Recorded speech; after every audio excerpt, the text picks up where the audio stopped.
हमारे युवा राष्ट्रीय अध्यक्ष बहुत ही कर्मठ योद्धा, शिक्षा की दृष्टि से भाई इंजीनियर प्रदीप बेहरा यादव जी और झारखंड के प्रदेश अध्यक्ष के साथ राष्ट्रीय अध्यक्ष और जिन्होंने महासभा को बहुत कुछ सिखाया है। और अभी उनको कहा जा रहा था कि झारखंड के मिशन पिता में, ये झारखंड के नहीं, हमारे ऑल इंडिया यादव महासभा के मिशन पिता में आज बनकर उभरे हैं आदरणीय पीताम्बर दास जी।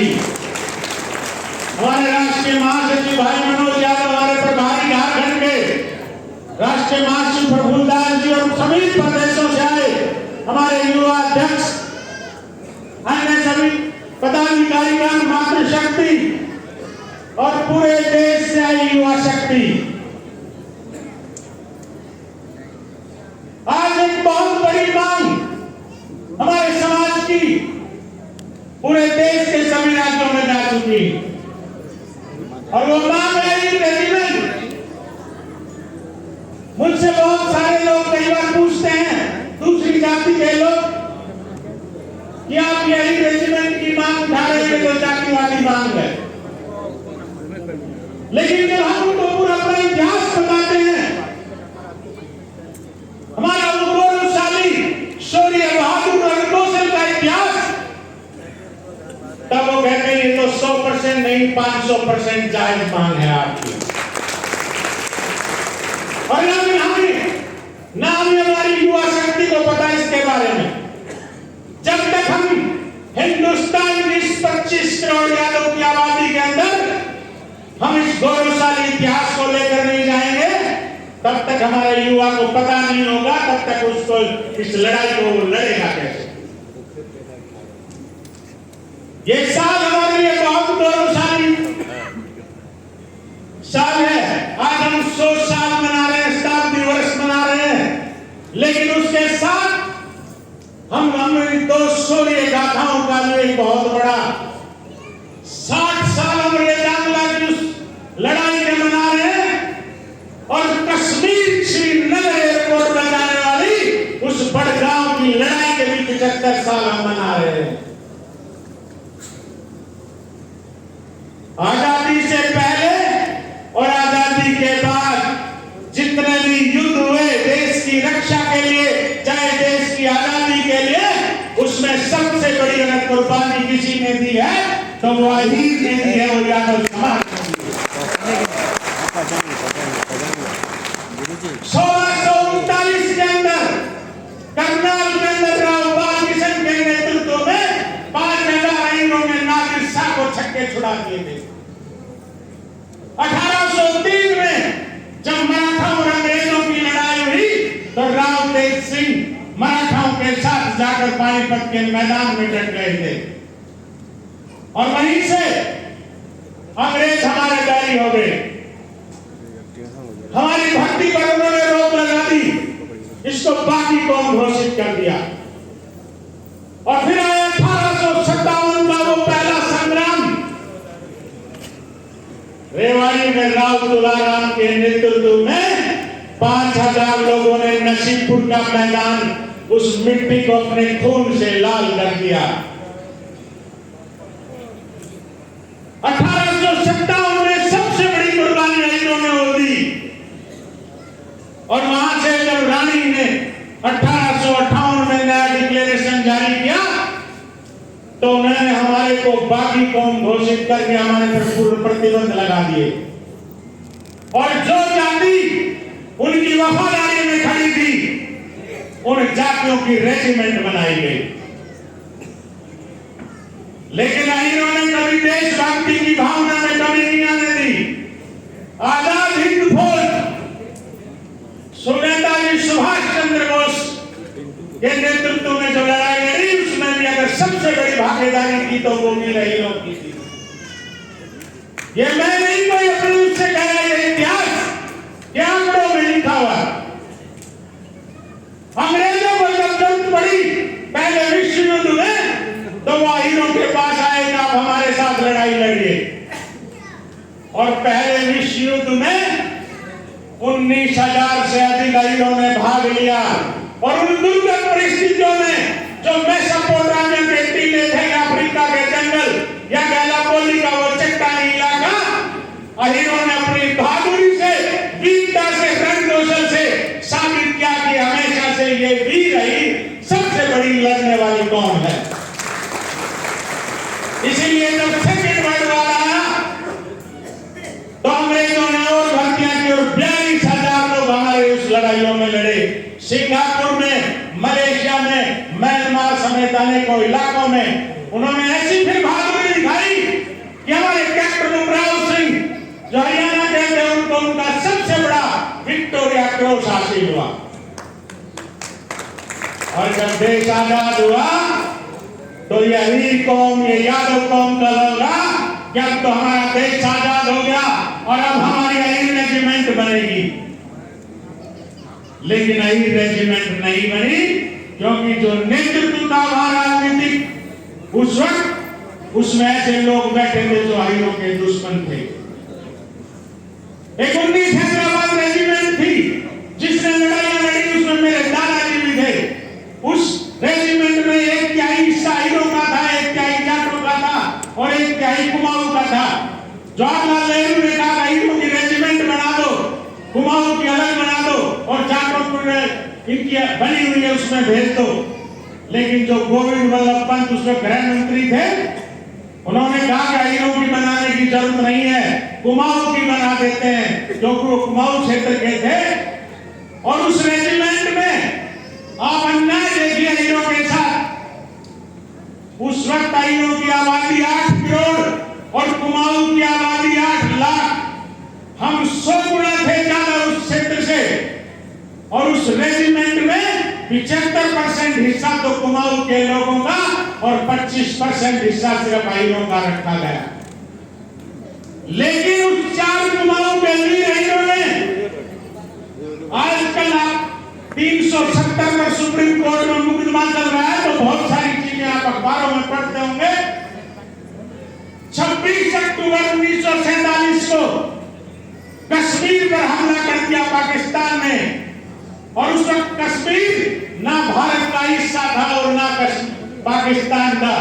और वहां का महाराजा भगवान नेहरू के पास पहुंचा कि मुझे बचाइए, तो 4 कुमाऊं के 70 अहीरों ने वहां बड़गांव जो श्रीनगर एयरपोर्ट के पास इतनी बहादुरी और वीरता के साथ लड़ाई लड़ी कि 700 पाकिस्तानी कबायलियों का मुकाबला करते हुए उस श्रीनगर एयरपोर्ट समेत पूरे कश्मीर को बचाया।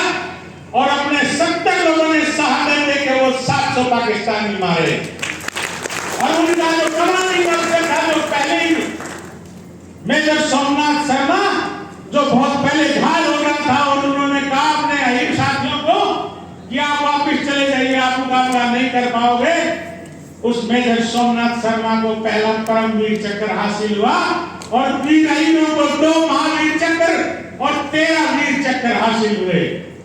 आज उनकी बहादुरी, उनके बलिदान की हम 75वीं सालगांठ मना रहे हैं। लेकिन क्या आपने कभी सुना किसी अखबारों में कई मंत्रियों के मुंह से उनकी चर्चाएं? और 1962 47 के बाद फिर 1962 में तो वीर अहीरों ने वो कारनामा दिखाया जिसके बारे में विश्व के एक से एक बड़े जर्नल ने लिखा है कि कोई कौम इससे ज्यादा अपने देश के लिए क्या कर सकती है, इससे बड़ी आज तक किसी ने कुर्बानी दी और ना कोई दे सकता है।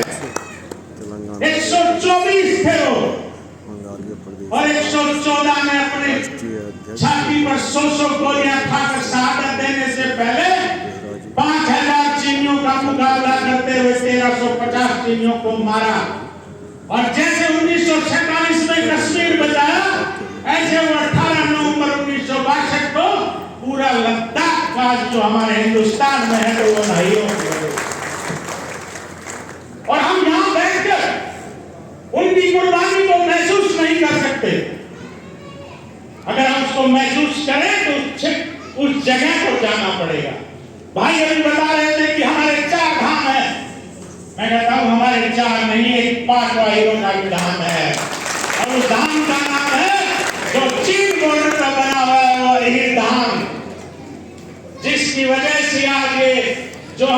सिंहासन सिरमौर है, हमारा कश्मीर और लद्दाख, जिनकी वजह से आज है।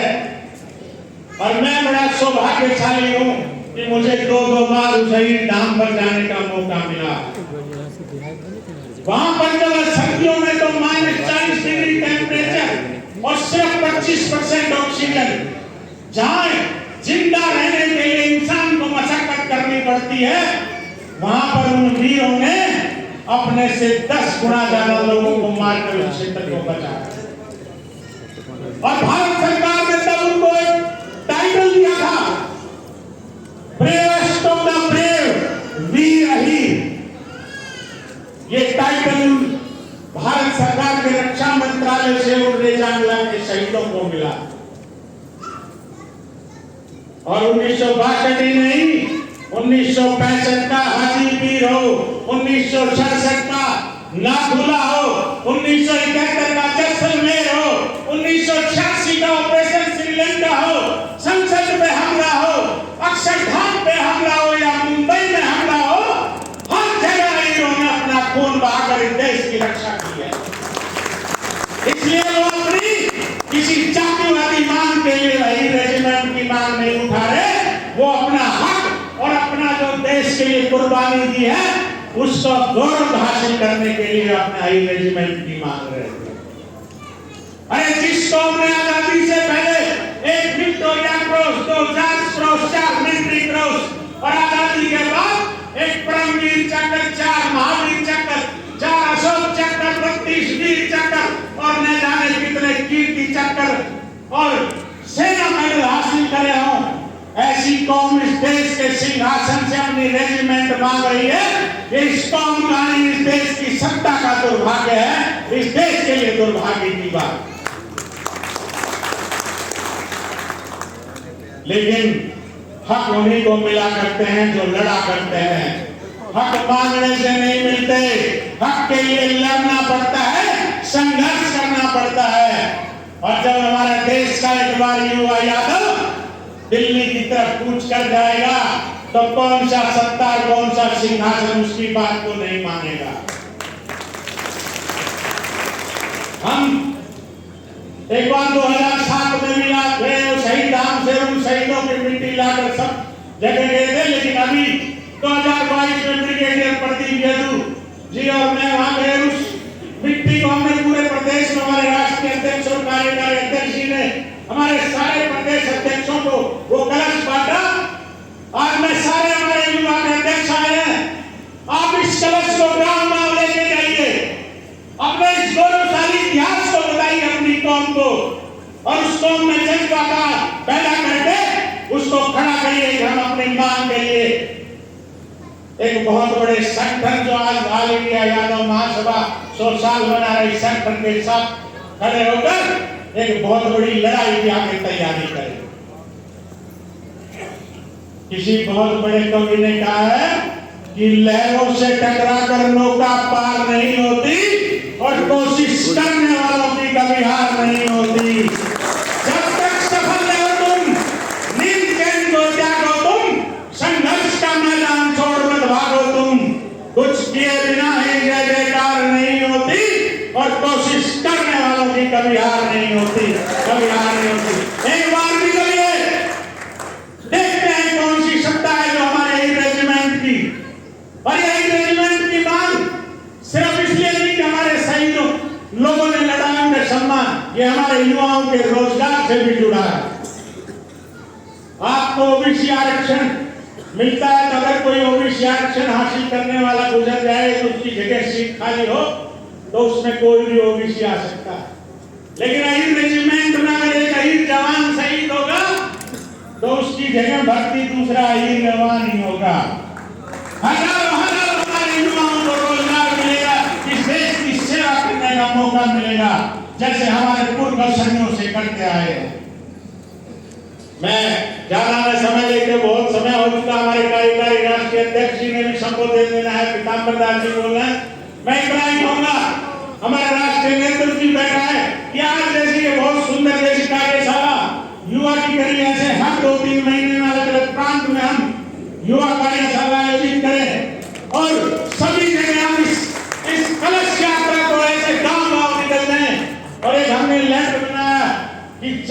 प्रतिनिधि समर्थन पत्र हम ज्यादा से ज्यादा सरपंच, पंच, जिला परिषद, जो भी चेयरमैन, जो भी प्रतिनिधि, उन सब से उनके साइन कराकर ट्रक भर भर के रखें और एक दिन जाकर दिल्ली में सत्ता के सिंहासन के सामने रखें। ये लाखों जनप्रतिनिधियों ने भी इसको समर्थन दिया है। अब आप इस एग्रीमेंट को बनाइए। आने वाला हमारा नेतृत्व डिसाइड करेगा, लेकिन 18 नवंबर को जो इस बार का बहुत बड़ा हमारा रेजानवा के शहीदों का जो दिन है, इस बार एक विशाल कार्यक्रम हम आयोजित करने जा रहे हैं। उसका जो स्थान और चीजें सब चीज हमारा राष्ट्रीय कार्यक्रम नेतृत्व डिसाइड करेगा। आप सबको बता देंगे, लेकिन उसकी अभी से तैयारियां शुरू करिए और गांव-गांव में इस यात्रा को निकल के हमारे नौजवानों को तैयार करें। इन्हीं शब्दों के साथ आप सब ने मुझे ध्यान देना। आपका बहुत बहुत धन्यवाद। जय माधव, जय माधव, जय यादव, जय माधव। बहुत बहुत धन्यवाद रमेश भाई साहब, आपका ये सोच, ये जज्बा और ये आवाज बिल्कुल अपने युवाओं के बीच में पहुंचना जरूरी था और यहाँ आपका आना बिल्कुल सफल रहा अपने युवाओं के लिए। जो वार्ता आपकी बहुत सारे साथियों को बेसिकली जो ईस्टर्न उड़ीसा, पूर्व भारत और दक्षिण भारत जो रहता है, चाहे वो उड़ीसा हो, वेस्ट बंगाल हो, झारखंड हो, केरला, तेलंगाना, कर्नाटका, इस सब बीच में कहीं ना कहीं रहता है कि यही रेजिमेंट खाली दिल्ली, हरियाणा, राजस्थान, गुजरात इसके बीच में सीमित है, लेकिन वो बात नहीं है। आपके वार्ता सारे भारत वर्ष से सभी युवाओं को एक मैसेज दिया, एक वार्ता दिया कि नहीं यही रेजिमेंट की आवश्यकता, उसका क्या जरूरत है, कैसे उसको इम्प्लीमेंट किया जाए, उसके लड़ाई को कैसे युवा साथी आगे बढ़ के उसको कैसे योजना से काम करें, उसके ऊपर जो वार्ता रहा बिल्कुल हम स्वागत करते हैं और काम भी करेंगे। आप एक बढ़िया वार्ता रहा कि हर 3 महीने में युवाओं की कार्यशाला होने का जरूरत बिल्कुल आवश्यक है। और जो मुहिम शुरू हुआ, जो आपके पितामह साहब के नेतृत्व में, विमल जी के साहस में, जो झारखंड में किया, आगे आने वाले दिनों में मध्य प्रदेश बैठा है, भाई महेंद्र भाई बैठे हैं, हमारे तेलंगाना के बैठे हैं, वो ऑलरेडी रेडी है। वो अपने कॉम्पिटिशन से कौन सा प्रदेश नेक्स्ट 3 महीने में कार्यक्रम करेगा। बहुत जल्दी हम लोग अगले प्रदेश की सूचना देंगे कि 3 महीने में कहाँ पे युवा कार्यशाला होगा। हमारे बीच में उपस्थित हैं अखिल भारत राष्ट्रीय आगम महासभा के कार्यकारी अध्यक्ष माननीय सांसद शाम सिंह